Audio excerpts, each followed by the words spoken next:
ऐसे ही दिन और रात गुजरते गए और चील की भी ताज़ा मांस खाने की इच्छा और बढ़ती गई। ऐसे ही एक दिन कव्वे को दूसरे जंगल जाना होता है और वो अपने बच्चों को समझा कर जाता है। बच्चों, मैं अपने मामा से मिलने दूसरे जंगल जा रहा हूँ। शाम तक वापस आ जाऊंगा। तुम दोनों भाई प्यार से रहना और घर से कहीं दूर न जाना। और कव्वा सीधा चील की तरफ जाता है। चील दीदी, मैं जरा दूसरे जंगल जा रहा हूँ अपने मामा जी से मिलने। तुम मेरे बच्चों का जरा ख्याल रखना। हाँ हाँ जाओ, बेफिक्र होके जाओ, मैं उनका पूरा ख्याल रखूंगी। और कव्वा दूसरे जंगल चला जाता है। वाह, आज तो कव्वा दूर ही गया है। इसके बच्चे भी अकेले हैं, लेकिन मैं इन दोनों को एक साथ नहीं खा सकती। पहले तो मुझे उन्हें एक दूसरे के खिलाफ करके अलग करना होगा, फिर मैं इन दोनों को ही खा पी जाऊंगी। वैसे तो इनका मांस इतना मजे का नहीं होगा, लेकिन ताजा तो होगा ना। आज इनसे ही काम चला लूंगी।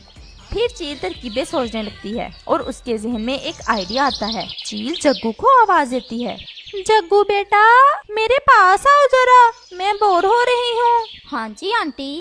बेटा, तुम कितने सुंदर हो और भोले भी। तुम्हारा पापा तो बस टिंकू से ही प्यार करता है। नहीं आंटी, मेरा पापा हम दोनों से ही ज्यादा प्यार करता है। मैंने खुद सुना है। एक दिन तुम घर पर नहीं थे और तुम्हारा पापा टिंकू से कह रहा था कि वो अपना घर टिंकू को ही देगा, क्योंकि वो उसका लाडला बेटा है। अच्छा, पापा ऐसे कह रहा था? तो क्या अब तुम अपना हक ऐसे ही छोड़ दोगे? तो फिर मैं क्या करूं?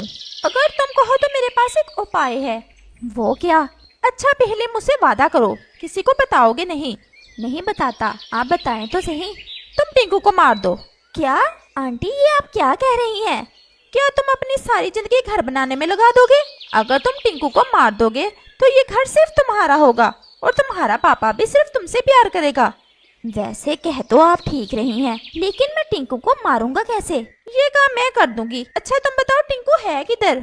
जुजू के साथ खेलने गया है। अच्छा, तुम उसे अपने साथ लेकर नदी के पास ले जाओ। वहाँ जाकर उसको बातों में लगाना और मैं पीछे से उस पर हमला कर दूंगी। और जग्गू टिंकू को लेने चला जाता है। वो टिंकू को ले जाकर नदी के पास बातों में लगाता है और वो चील पीछे से आकर उस पर हमला करके उसे मारकर खा जाती है। अब तुम कहाँ चले? मैं घर जा रहा हूँ, पापा आने ही वाले होंगे। ठहरो जरा, तुमसे तो हिसाब बराबर कर दूं, बुद्धू कहीं के। और चील जग्गू को भी मारकर खा जाती है।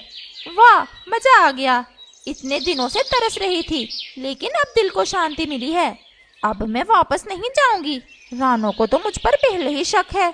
और चील वहां से कहीं और चली जाती है। शाम को कव्वा जब वापस आता है तो अपने बच्चों को घर में ना पाकर परेशान हो जाता है। वो सीधा चील के घोंसले की तरफ जाता है, लेकिन चील